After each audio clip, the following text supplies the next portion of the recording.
Well, I have always had diversity in my life. So far, in my tumultuous life of almost 71 years, 5 cities have impacted me greatly. The first one is Yokohama, Japan, where I was born and raised. That is from 1944.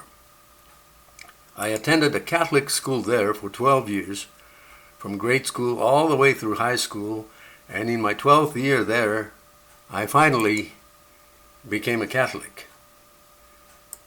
And then Albuquerque, New Mexico, where from 1965 I attended a Catholic college and majored in Spanish, and where I fell in love with country western music as well as Tex-Mex music. During my college years over there in Albuquerque, I made a 90-degree turn and got myself involved in the Catholic charismatic or Pentecostal movement, and eventually departed from Catholicism, became a Protestant, and began to attend a fundamentalist Pentecostal church. And then Phoenix, Arizona, where I became a public high school Spanish teacher in 1973. Imagine the stunned look on the students the first day of class, looking at a Japanese-looking guy as their Spanish teacher.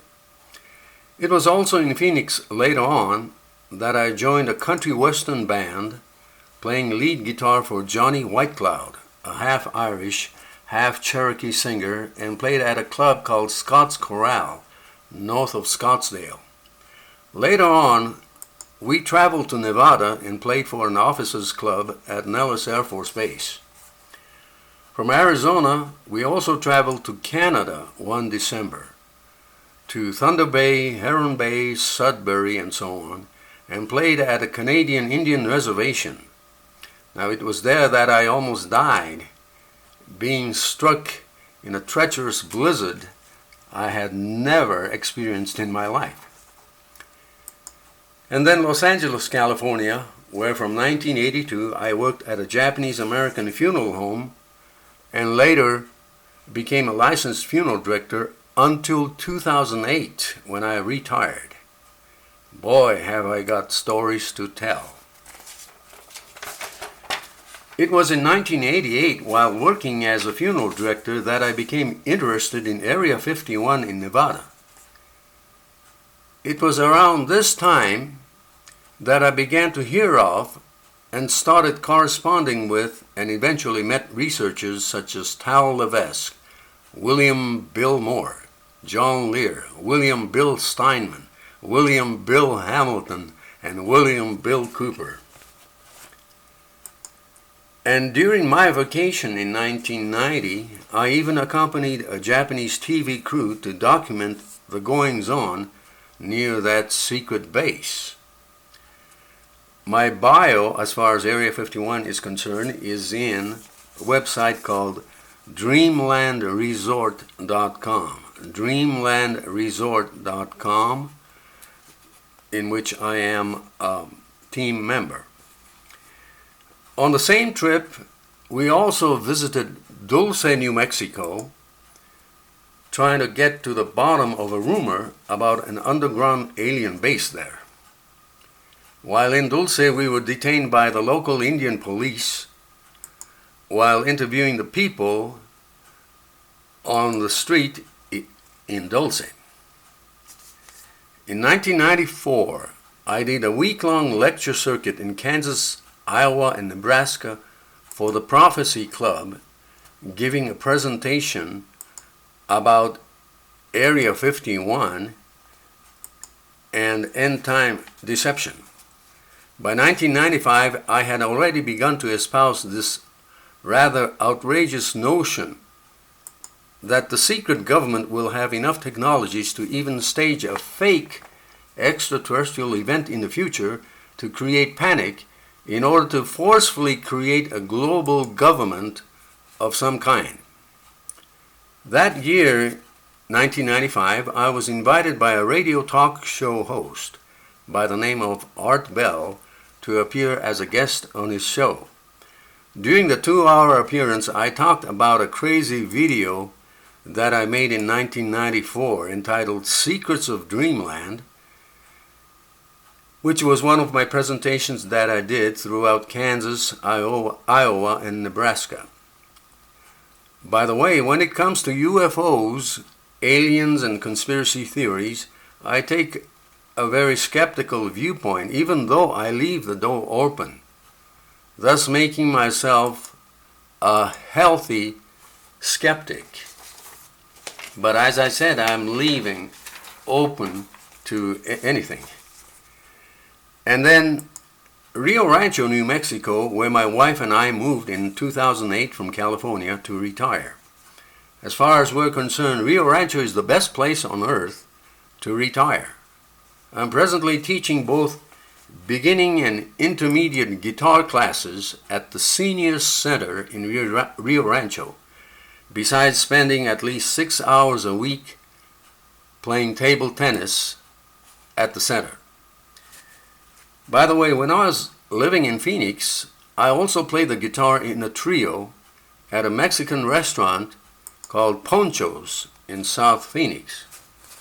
The benefit of that was that I could freely partake of the delicious Mexican food and drink great Mexican beer as long as I didn't get plastered to perform. I also played at a German restaurant in Phoenix called Felsen House. I was a lead guitarist for a German accordion player and played German polkas and waltzes. The benefit of that was that I could eat the most delicious Venus schnitzel that I have ever tasted in my life. The same group played on weekends at a German-American club in north central Phoenix. The benefit of that was that I could freely partake of the best knackwurst and bratwurst sandwiches I have ever eaten in my life, besides being able to drink their great German beer as long as I didn't get too plastered to perform.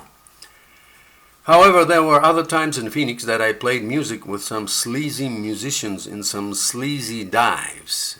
Boy, have I got stories to tell. It was in Phoenix in 1978 that I began to devour books by John A. Keel and Dr. Jacques Vallée, and I started to believe that the UFO phenomenon was a materialized demonic type of phenomenon. Later in 1978, I was featured in the religion column of Arizona Republic, talking about the connection between the UFO phenomenon and the demonic phenomenon. Towards the end of my years in Phoenix, I started to get this crazy notion that I was going to give up everything and become a Christian minister. And I began to attend the Fundamentalist Bible College, the Assemblies of God affiliated church college in Phoenix, and was going to become a preacher, in other words, the Pentecostal, charismatic, holy roller kind, and travel to South America since I was fluent in Spanish. But anyway, I'm glad I didn't become one. By the way, it was in Phoenix that I became a U.S. citizen in 1976, and I cherish this so much.